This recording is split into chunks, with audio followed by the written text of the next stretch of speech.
2023년 2월 1일 천안광성교회 수요예배 시작하겠습니다.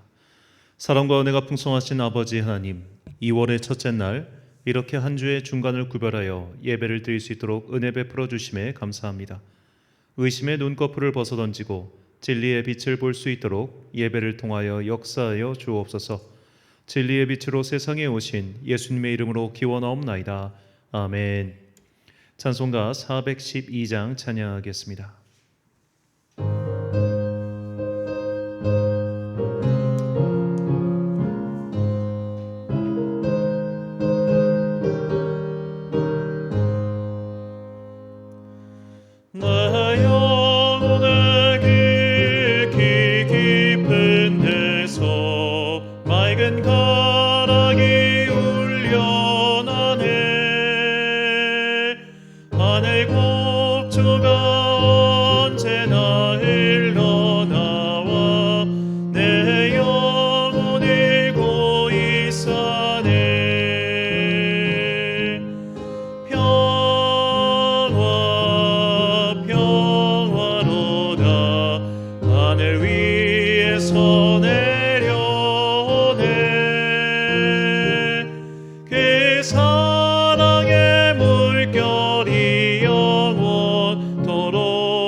내 마음속에 솟아나 이 평안이 깊이 묻힌 보배로다. 나의 보화를 캐내어 가져갈 자 그 아무도 없으리라.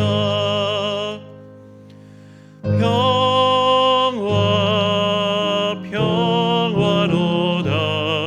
하늘 위에서 내려오네. 물결이 영원토록 내 영혼을 덮으소서.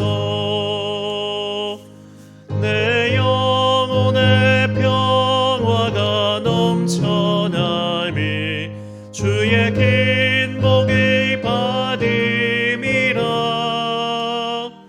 내가 주야로 주님과 함께 있어 내 영혼이 편히 쉬네.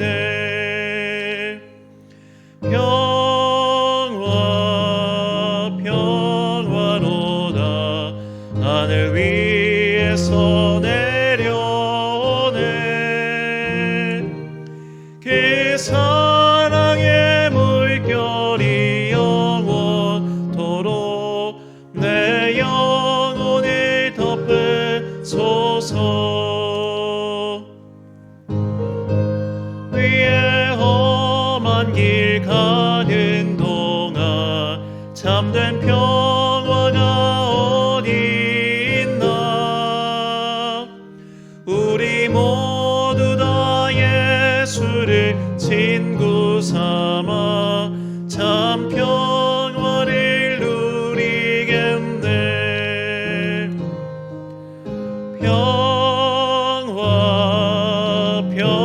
평화로다.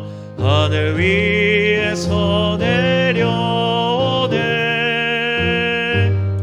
그 사랑의 물결이 영원토록 내 영혼을 덮으소서. 예배를 위하여 기도하겠습니다. 사랑과 은혜가 충만하신 아버지 하나님, 많은 사람들이 땅의 평화를 원하고 있습니다. 이 땅을 사는 동안 안정적이고 안락하고 건강하고 무탈하게 사는 것을 삶의 목표로 삼고 그렇게 달려가고 있습니다. 그것이 물론 나쁜 것은 아니나 우리의 인생에 그것만이 있지 않음을 항상 깨닫게 해주시니 감사합니다. 그래서 우리는 세상 사람들이 볼 때 조금 이상한 존재인지도 모르겠습니다. 돈 한 푼 되지 않을 하나님의 말씀을 배우고 오히려 나의 시간과 나의 경제력을 소모해 가면서 예배를 드리는 우리의 모습은 참으로 세상이 볼 때 이질적인 존재임이 분명합니다. 그러나 이것은 우리가 그들이 알 수 없는 진리를 품었기 때문이고 그들이 알 수 없는 사랑을 받았기 때문이며 그들이 알 수 없는 은혜로 구원을 받았기 때문임을 이 시간 다시 한번 깨닫게 해주시니 감사합니다. 세상과 구별된 존재로서 그러나 이 세상을 살아가는 나그네로서 우리가 올곧고 바르게 살 수 있도록 이 시간 하늘에서 내려오는 평화를 우리에게 선물로 주옵소서. 이 평화는 우리의 말씀과 기도와 예배를 통해서 내려오는 것임을 우리가 굳건히 믿고 있사오니 이 시간 하나님의 말씀을 궁구하고 탐구하는 모든 자들에게 당신의 지혜와 은혜를 내려 주옵소서.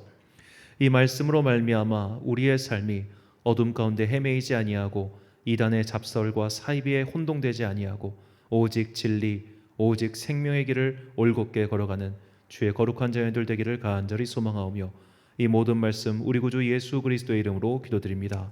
아멘.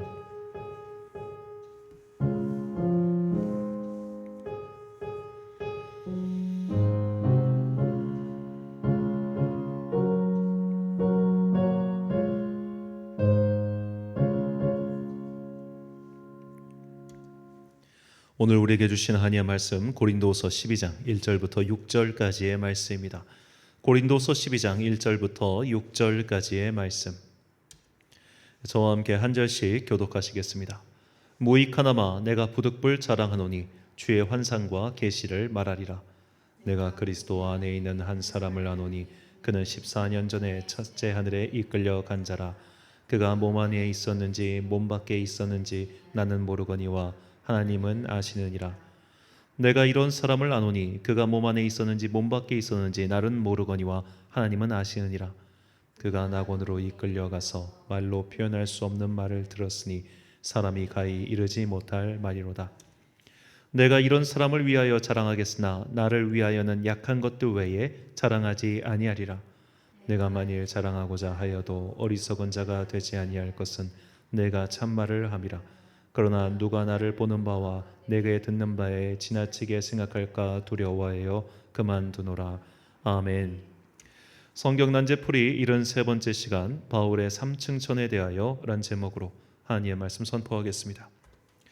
제가 기억하기로는 1994년도로 알고 있는데 당시 미국 대통령 후보였던 빌 클린턴이 이 선거 캐치프레이즈가 대단했습니다. 바보야, 문제는 경제야. 이 말은 지금까지도 널리 회자될 만큼 정말 성공적인 어떻게 보면 선거의 캐치프레이즈였죠. 그래서 그때부터 지금까지 모든 정말로 전 세계의 모든 각종 정치인들은 경제를 우선으로 해서 내가 경제를 살릴 수 있다.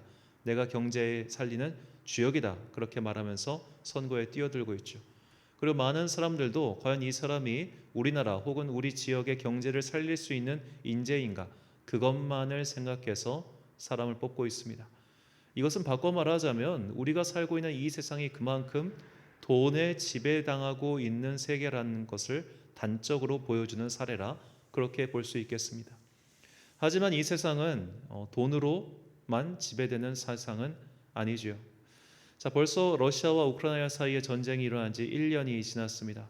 많은 사람들이 이 전쟁이 오래 갈지 않을 것이라 예상했고 또 이런 전쟁 자체를 굉장히 어리석다고 생각했습니다. 왜냐하면 이 전쟁이 일어남으로 말미암아 이 두 나라 사이에 아무런 이득이 없기 때문입니다. 러시아는 경제 제재를 받았고 우크라이나는 그야말로 초토화가 돼서 경제적인 어려운 상태에 처하게 됐죠. 그러니까 이런 류의 전쟁은 한 80년 전 세계 2차 세계대전 때나 가능한 일이지 더 이상 국경을 지배하고 또 국경선을 확장해서 다른 나라의 영토를 침공하는 이런 식의 전쟁은 경제적으로 볼 때 하등에 필요하지가 않기 때문에 무익하다고 생각했어요.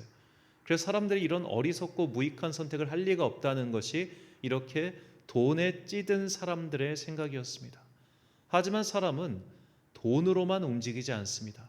우리가 개인의 경우도 마찬가지인데 우리가 누군가에게 강한 어떻게 보면 분노를 품거나 소위 말해 복수심을 품었을 때 돈 되는 일 아니잖아요. 그런데도 우리는 그런 데 달려가는 경우가 참 많습니다. 그래서 사람은 돈으로만 움직이지 않아요. 돈으로만 이 세상을 파악할 수도 없습니다. 그런데 돈으로만 이 세상을 파악하는 사람들에게 하나님의 말씀을 배우고 또 하나님께 예배드리는 이 모든 시간과 행동은 되게 무익해 보이겠죠. 천국이 있다고 믿지도 않는 사람들에게 천국에 대해서 가르치고 천국이 있든지 없든지 나는 오늘 그냥 오늘을 살겠다는 사람들에게 오늘과 같은 환상에 대해서 말하는 것이 한편으로는 되게 이거 시간 낭비하는 거 아닌가라는 생각도 들고, 또 이런 말씀들이 과연 성도들의 삶에 무슨 도움이 될까 그런 고민도 듭니다. 하지만 어떤 목사님께서 이제 저도 설교 짧은 영상으로 봤는데 한번 이런 말씀을 하시더군요. 왜 오늘날 교회가 힘을 떨치지 못하는가? 오히려 너무 성도들의 생활에 밀접한 설교만 하다 보니까 힘을 잃어버린 거다. 이제는 사람들이 더 이상 설교 강단에서 구원과 천국에 대해서 이야기하지 않는다. 사람들이 거기에 관심이 없으니까. 단지 오늘 이 현세를 살아가는 동안 펼쳐지는 하나님의 은혜와 사랑만을 원하고 또 그것만을 전하다 보니까 오히려 영적인 힘을, 즉 본질을 잃어버렸다. 그렇게 지적을 했는데 좀 한편으로는 매우 타당한 지적이라고 생각합니다. 그러므로 우리가 사실 오늘 우리가 살펴볼 말씀도 우리의 현실 생활과는 아무런 영향이 없어요. 그러니까 현실을 바쁘게 살아가는 현대인들에게 이런 말, 특히 요즘처럼 난방비는 치솟고 각종 이제 택시비도 오른다고 하죠. 택시비도 뭐 1,000원이 오르고 1초당 100원이 이렇게 더 막 차감되고, 그러니까 생활의 모든 비용이 다 오른단 말이에요. 이렇게 힘겨운 나날을 살아가는 현대인에게 이렇게 천국에 대한 환상의 말씀은 되게 그냥 뭐야 라는 생각이 들겠지만, 오히려 이럴 때일수록 우리가 정말로 신앙의 본질, 하나님과 우리와의 관계, 이런 것에 주목함으로써 정말로 하늘에서부터 내려오는 평화, 땅의 평화가 아닌 하늘의 평화를 누리는 우리 성도님 되시길 간절히 소망합니다. 기도의 훈련을 할 때, 기도의 훈련에서 가장 중요한 것은 분별이라고 저는 그렇게 생각합니다. 예전에 제가 이제 순례길을 걸을 때 일입니다. 스페인의 순례길을 걷는데 며칠째인지 제가 정확히 기억나지 않는데 20 며칠째인가 이 산을 이렇게 계속 걸어가는데 되게 고요한 순간이었어요. 그때 이제 그날마다 이제 묵상의 테마가 있었고 그 묵상을 하고 있는데 하나님의 너무나 참 신기한 하나님의 음성을 제가 들었습니다. 평생에 몇 번 없었는데 그때 그 음성이 저한테 너무 낯익은 음성이었어요. 너무 낯이 있고 너무 친숙했습니다. 그래서 순간 제가 의심이 들었습니다. 이것은 혹시 하나님의 음성이 아니라 그냥 내 마음, 내 심상에서 만들어낸 나의 마음의 소리가 아닐까? 내 마음이 만들어낸 내가 듣고 싶어하는 소리를 듣는 그런 허상은 아닐까라는 생각이 들었습니다. 그래서 제가 그때 깨달았어요. 왜 옛날 수도사들이 이렇게 기도를 분별할 수 있도록 항상 스승 곁에서 기도의 인도를 받았는가? 그걸 깨달았습니다. 우리가 기도를 할 때 우리는 순간 그게 제일 헷갈려요. 하나님의 음성 같아요. 그런데 너무 익숙해요. 혹은 내가 너무 듣고 싶은 말이었어요. 혹은 너무 내 수준에 맞는 말이에요. 뭔가 하나님의 음성이라고 하면 압도적인 신기함 혹은 압도적인 초월적인 경험, 그런 게 함께 와야 될 것 같은데 너무나 평범하게 다가올 때 우리는 오히려 헷갈려합니다. 이거 내가 만들어낸 허상 아닌가? 라고 말이죠. 그래서 항상 영적인 스승과 함께 그의 지도를 받아가면서 분별을 하는 방법을 배우고, 그러면서 나의 마음의 소리와 하나님의 음성을 분별하는 것, 이게 기도의 굉장히 중요한 훈련입니다. 자, 이처럼 우리가 기도에 있어서 이런 착각을 하는 이유는 하나님의 음성, 하나님의 계시가 때로는 우리에게 너무나 친숙하게, 너무나 익숙하게 오기 때문이죠. 단순하게 예를 들어 이렇게 생각해 봅시다. 하나님이 한국어를 하실까요? 근데 한국말로 대답하시잖아요. 우리한테 영어로 하시거나 혹은 하다못해 이 고대 언어인 히브리어로 하시는 것도 아니지 않습니까? 자, 옛날 유대인들은 하나님은 히브리어를 하신다고 생각했습니다. 왜냐하면 십계명의 돌판에 글을 새겨주셨잖아요. 무언가를 새겨주셨는데 그것이 히브리어다. 그래서 하나님은 히브리어를 사용하신다, 그렇게 생각했단 말이에요. 근데 이것도 우리가 참 면밀하게 따져보면 이상한 생각이 들 겁니다. 그 돌판을 받은 사람은 모세입니다. 모세는 그 당시에 이집트의 상형 문자를 익힌 사람입니다. 그럼 모세가 알아듣기 편하게 상형 문자로 기록하지 않으셨을까요? 전설에 따르면 이제 모세가 히브리어를 그렇게 받아가지고 히브리어를 만들어서 이 히브리어는 특별한 계시의 언어다라는 것이 이제 유대 보수주의자들의 생각이었어요. 근데 문제는 지금도 그걸 믿는 사람들이 간혹 있어요. 그래서 예전에 이제 20세기 말에 유행했던 그 바이블 코드와 같은 그 괴상한 책들이 바로 이런 히브리어 어떻게 보면 순혈주의, 히브리어 신성주의 그런 걸 가진 사람들이었던 겁니다. 자, 이렇게 우리가 우리의 언어로 또 우리가 지각할 수 있게끔 말씀하시는 하나님이라는 개념이 굉장히 중요합니다. 하나님은 우리가 못 알아들을 말을 하지 않으세요. 하나님은 우리가 알 수 있게끔, 이해할 수 있게끔 그렇게 말씀하십니다. 설령 지금은 조금 이해하지 못해도 세월이 흐르면 이해할 수 있게끔 우리에게 말씀하세요. 즉 눈높이를 맞춘 성육신의 하나님이시라는 겁니다. 이것을 우리가 이해하지 못하면 우리는 성경책을 볼 때 성경을 하나님께서 우리에게 눈높이를 낮춰서 주신 말씀이 아니라 성경 자체를 과학 서적으로 볼 위험이 있다는 겁니다. 즉 이것은 누구에게나 어느 시대나 적용 가능한 객관적인 기술서이기 때문에 시대와 상관없이 다 적용할 수 있다고 생각하게 되는 것이죠. 다만 우리가 꼭 기억해야 되는 것이, 그래서 하나님께서 그 당시 사람들에게 그리고 오늘 우리에게 이해할 수 있는 말과 또 이해할 수 있는 비전으로 말씀하신다는 것, 그것을 기억해야 됩니다. 만약에 그렇지 않았다면 하나님께서 어느 날 갑자기 바울에게 환상으로 야 2000년 후에 스마트폰이라는 게 등장할 거야. 그러니까 너는 이 스마트폰에 맞춘 목회와 예배에 대해서 미리 얘기를 해놔. 이런 말씀 하시지 않았을까요? 그럼 바울이 그 스마트폰은 뭔지 이해를 했을까요? 이게 여러분 우리가 이거 처음 나왔을 때도 우리도 만지면서 신기했잖아요. 이게 되네. 고대인들이 이런 걸 어떻게 알겠습니까? 그래서 우리가 하나님의 환상 그리고 성경을 볼 때 항상 기본적으로 전제해야 되는 것, 하나님께서는 우리가 이해할 수 있게끔 말씀하시고 이해할 수 있게끔 보여주신다. 이것을 꼭 기억해야 됩니다. 이 신학적 전제를 가지고 우리는 오늘 본문 말씀을 다시 한번 살펴봐야 됩니다. 본문 2절 말씀. 내가 그리스도 안에 있는 한 사람을 아노니 그는 14년 전에 셋째 하늘에 이끌려간 자라. 그가 몸 안에 있었는지 몸 밖에 있었는지 나는 모르거니와 하나님은 아시느니라. 아멘. 자, 오늘 본문 말씀은 그 유명한 바울의 3층 천에 관한 말씀입니다. 이제 뭐 우리말 성경에는 3층 천이라 표시는 안 되어 있지만 보통 셋째 하늘 이러다 보니까 한자로 3층의 천, 3층의 하늘이다 해서 3층 천이라고 나오죠. 이 3층 천 검색해 보시면 정말 많은 자료가 나올 겁니다. 이 셋째 하늘이라는 개념이 많은 사람들의 상상력을 자극했어요. 그러면 천국은 3층짜리일까? 아닌가? 이 하늘 밖에 또 다른 하늘이 있는 건가? 이게 도대체 무엇인가? 일단 이 3층 천에 대한 기본적인 해석은 이것은 고대 히브리인들이 가지고 있었던 하늘, 곧 천국에 대한 상상의 산물이라는 겁니다. 자, 시편 148편 4절 말씀.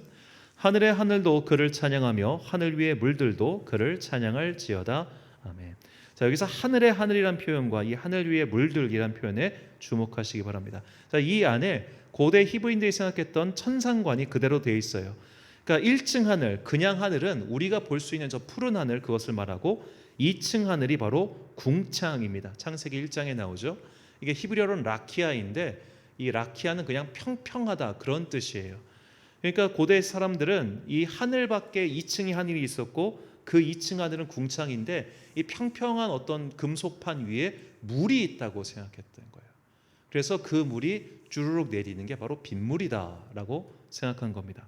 그리고 이 2층 하늘 즉 궁창 밖에 하나님이 거하시는 곳 천국이 있다고 그렇게 생각했던 것이죠.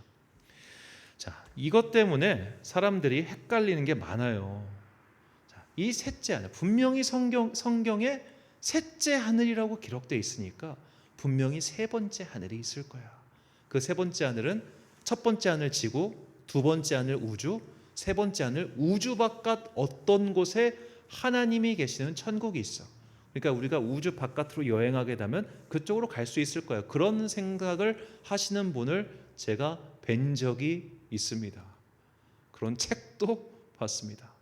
자, 우리가 이렇게 이 셋째 하늘이라는 개념을 이 고대인들의 상상에서 나온 개념이라는 것을 잊어버린 채 이걸 그냥 오늘날 우리의 과학기술적인 시각에서 셋째 하늘로 상상을 해서 결합시켜 버리면은 괴이한 해석이 나올 수밖에 없다는 것이죠. 그리고 이 모든 것은 사실 성경의 기술을 그 당시 고대인들이 이해할 수 있게끔 하나님께서 풀어 쓰신 것이라는 그 생각을 하지 못한 채 이것이 마치 과학기술 서적인 양 그렇게 생각하다 보니까 벌어진 일이라 그렇게 볼 수 있겠습니다. 그래서 제가 기본적으로 이런 성경의 문자적인 해석에 근거해서 이것을 과학기술로 접목하는 모든 해석에 저는 기본적으로 반대합니다. 이런 분들은 지구의 나이도 7,000년이에요. 아담으로 때부터 지금까지 해서 7,000년 정도밖에 되지 않는다. 그렇게 생각하시는 분들도 있습니다. 물론 그것에 대해서 우리가 앞으로 좀 더 연구를 해봐야겠지만 일반적으로 부정은 하지 않겠습니다만 그렇게 되면은 우리가 여러 가지 지금까지 했던 유전의 업적 같은 거를 다 인정할 수가 없게 되는 것이죠. 그래서 우리는 이렇게 참 성경의 문자적인 해석, 그래서 경계해야 됨과 동시에 이런 괴이한 해석 또한 경계해야 됩니다. 자, 여러분들 아마도 이 천국에 대한 환상에 대해서 많이들 들어보셨을 겁니다. 이 천국 간증하시는 분들이 굉장히 많아요. 제가 들었던 특히 가장 기억이 나는 천국에 대한 간증은 바로 이것이었습니다. 그때는 아직 김일성이 살아있을 때였는데 내가 천국에 대한 그때 정확히 휴거에 대한 거예요. 김일성이 그때 우리나라에 핵미사일 쐈어요. 핵미사일 서울에 뿅 쏘는데 하나님께서 이 보호막을 딱 펼쳐 주셔가지고 그 핵미사일이 보호막에 통 튕겨서 다시 평양으로 돌아가서 빵 터집니다. 그때부터 휴거가 일어났다는 거예요.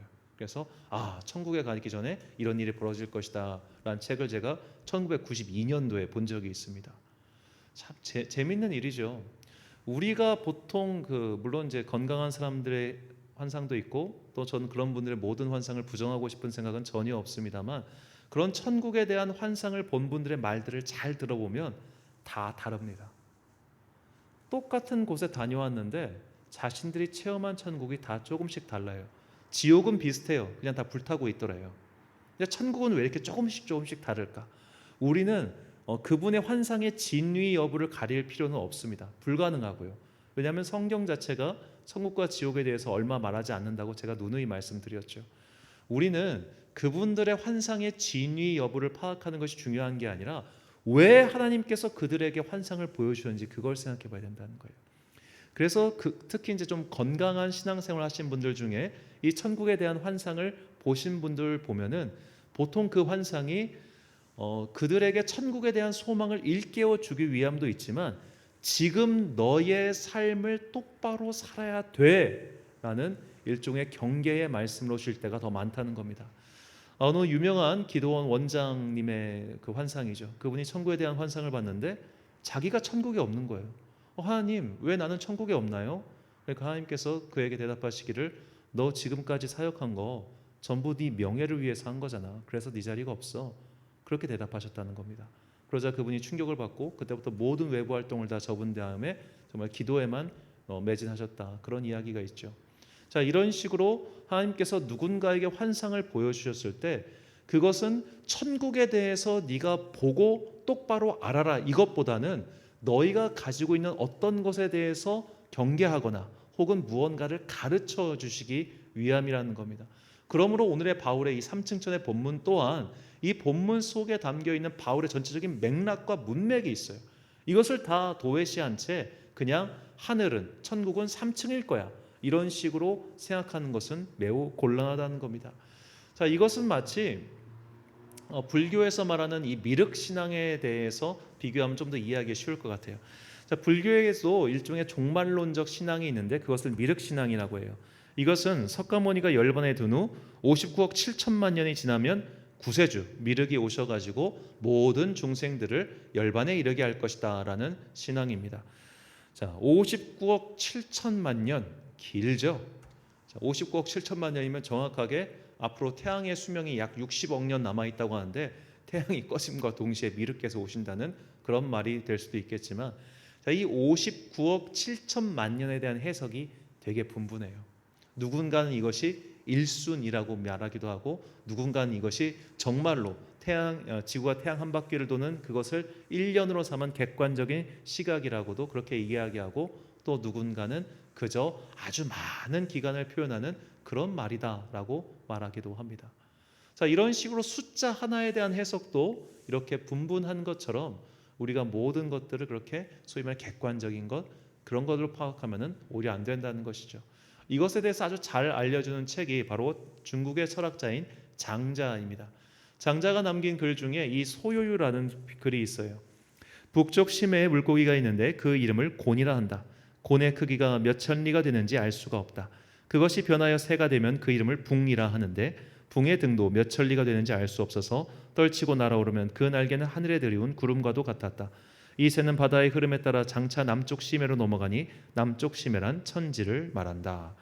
자, 크기가 몇 천리라고 합니다. 심리가 4km이니까 몇 천리면은 몇백 킬로미터가 되겠죠. 짐승의 크기가 몇백 킬로미터라고 하면 그것은 이미 짐승이 아니라 괴수죠. 괴수. 한반도보다 더 큰 게 훅훅 날아다니는 겁니다.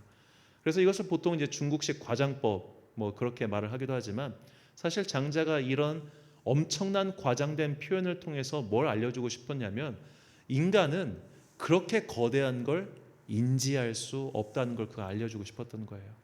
그래서 이제 소요의 뒤에 뒷글에 보면은 바퀴벌레에 대한 글이 바로 이어서 나오거든요. 그렇게 큰 것과 지극히 작은 것을 비교하면서 인간이 가지고 있는 인식이란 고작 이 정도 수준에 불과하다. 우리는 되게 모든 것을 상대적으로밖에 인식할 수 없는 존재이기 때문에 이런 것을 절대적으로 이분법적으로 해석하면 안 된다. 이것이 이제 오늘날로 풀어 쓴 장자에 대한 해석이라고 볼 수 있는데요. 자, 이것도 이런 것과 마찬가지라는 겁니다. 우리가 천국의 환상을 볼 수 있어요. 천국의 환상을 경험할 수 있습니다. 그런데 그것을 내가 알고 있는 틀 안에서밖에 이해할 수 없다는 거예요. 우리는 우리가 생각한 것 외의 것을 상상할 수가 없다는 겁니다. 그래서 바울이 오늘 본문에서 이렇게 이야기하죠. 본문 4절 말씀. 그가 낙원으로 이끌려가서 말로 표현할 수 없는 말을 들었으니 사람이 가히 이르지 못할 말이로다. 자, 말로 표현할 수 없는 말, 즉 바울은 자신의 경험을 객관적으로 기술할 수 없다고 지금 딱 손을 내려놓은 겁니다. 자, 이것이 중요합니다. 성경의 기술자였던 바울조차도 말로 다 표현할 수 없어서 내려놨다면 오늘날 왜 많은 사람들이 소위 내가 특별한 경험을 했다고 하면서 그것을 가지고 사람들을 억압하려고 하는 것일까요? 그러므로 우리는 내가 특별한 환상을 봤네라고 하면서 자신의 특별성을 주장하는 모든 자들에 대해서 기본적으로 경계해야 됩니다. 우리는 인간이 경험할 수 없는 것 외의 것을 상상할 수가 없어요. 자, 20세기 천재 물리학자였던 리차드 파인만이 이런 말을 한 적이 있습니다. 우리가 상상하는 것들은 우리가 만들 수 있거나 혹은 일어날 수 있는 일들이다. 우리가 상상하는 것들은 우리가 만들 수 있거나 일어날 수 있는 일들이다.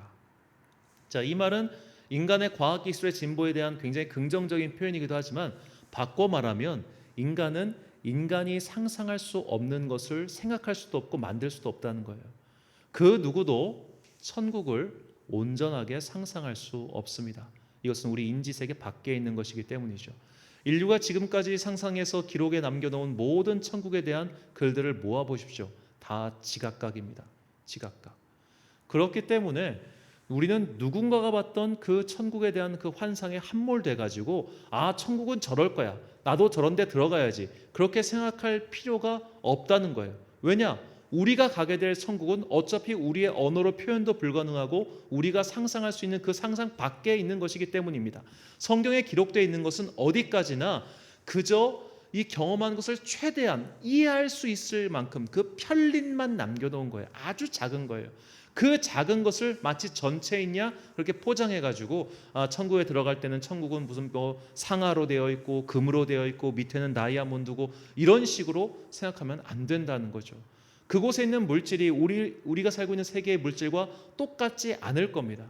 그곳에는 분명히 우리가 생각하는 모든 물리 법칙과 이런 것들이 다 초월한 별개의 세계일 거예요. 그래서 우리가 상상이 불가능한 것이죠. 그 상상 불가를 단지 언어로 옮기다 보니까 그 언어적 표현 또한 매우 제한되어 있는 겁니다.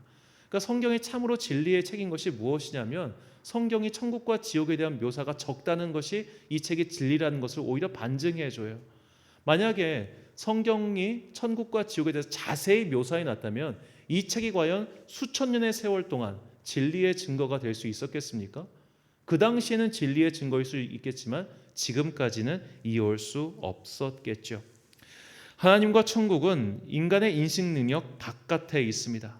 그래서 천국에 대한 그 이미지가 다 다르고 심지어 그것을 환상 가운데 경험했다고 하는 자들의 표현 또한 모두 다른 것이죠.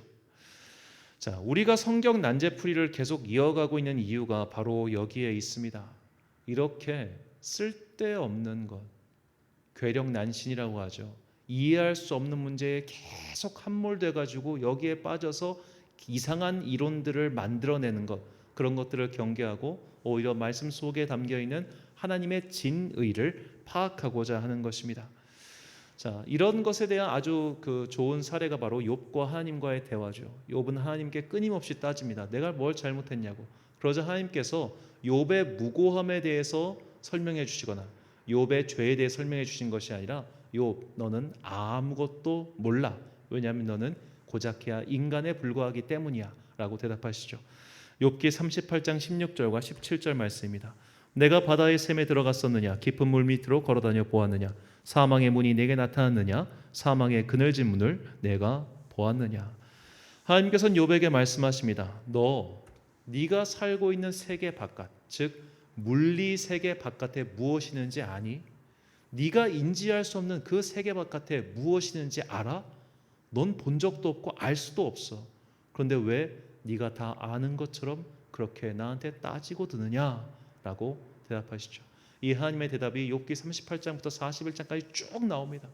그러자 욥이 마침내 하나님께 항복을 하죠. 그리고 욥이 이렇게 고백합니다.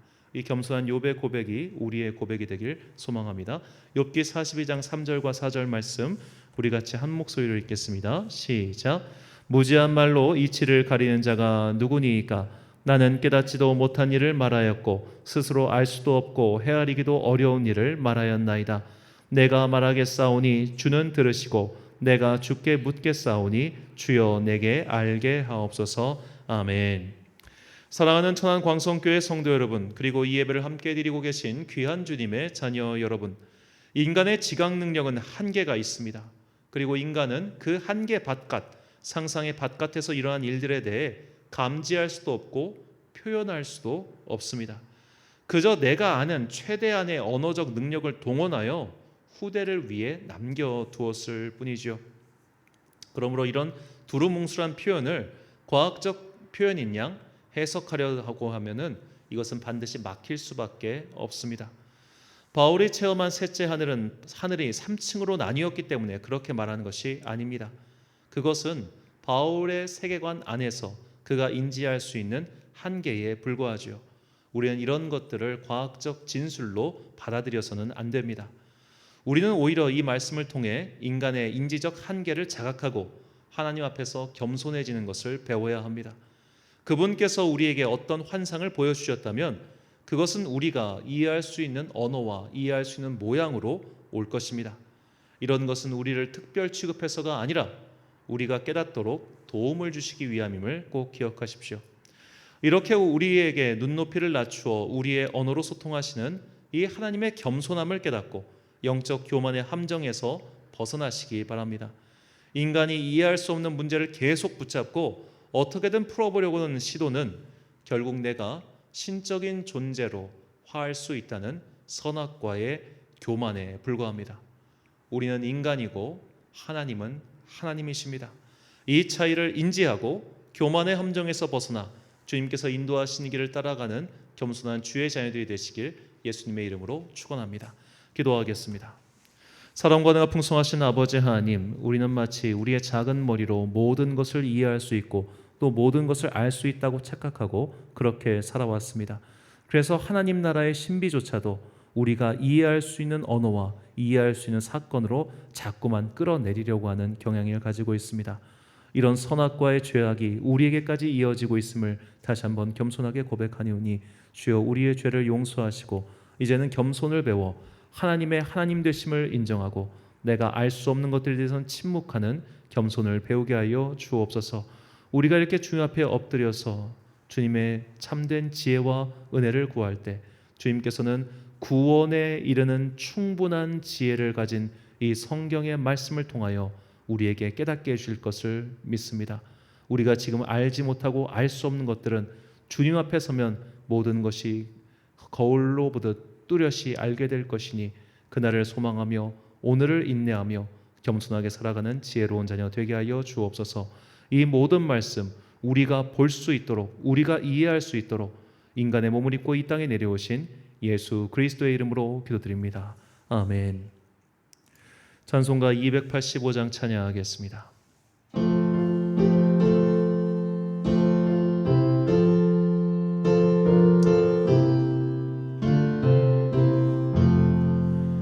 주의 말씀 받은 그날 참 기쁘고 복되도다.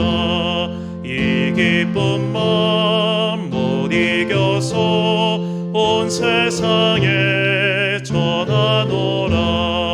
기쁜 날 주 나의 죄 다 씻은 날 내 깨어서 기도하고 내 기쁘게 살아가리. 기쁜 날 주 나의 죄 다 씻은 날 이 좋은 날 내 천한 몸 새 사람이 되었으니 이 몸과 마음 다 바쳐서 영광의 주를 섬기리. 기쁜 날 주 나의 죄 다 씻은 날 내 깨어서 기도하고 내 기쁘게 살아가리. 기쁜 날 주 나의 죄 다 씻은 날 새 사람 된 그날부터 평안한 마음 늘 있어서 이 복된 말 전하는 이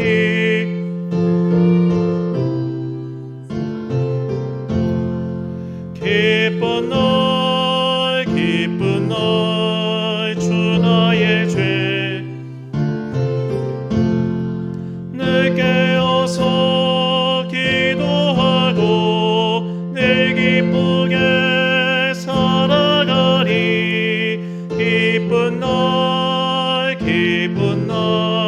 주 나의 죄 다 씻은 날. 아멘. 주기도문 하심으로 수요일 예배 마치겠습니다. 하늘에 계신 우리 아버지의 이름을 거룩하게 하시며 아버지의 나라가 오게 하시며 아버지의 뜻이 하늘에서와 같이 땅에서도 이루어지게 하소서. 오늘 우리에게 일용할 양식을 주시고 우리가 우리에게 잘못한 사람을 용서하여 준 것 같이 우리 죄를 용서하여 주시고 우리를 시험에 빠지지 않게 하시고 악에서 구하소서. 나라와 권능과 영광이 영원히 아버지의 것입니다. 아멘.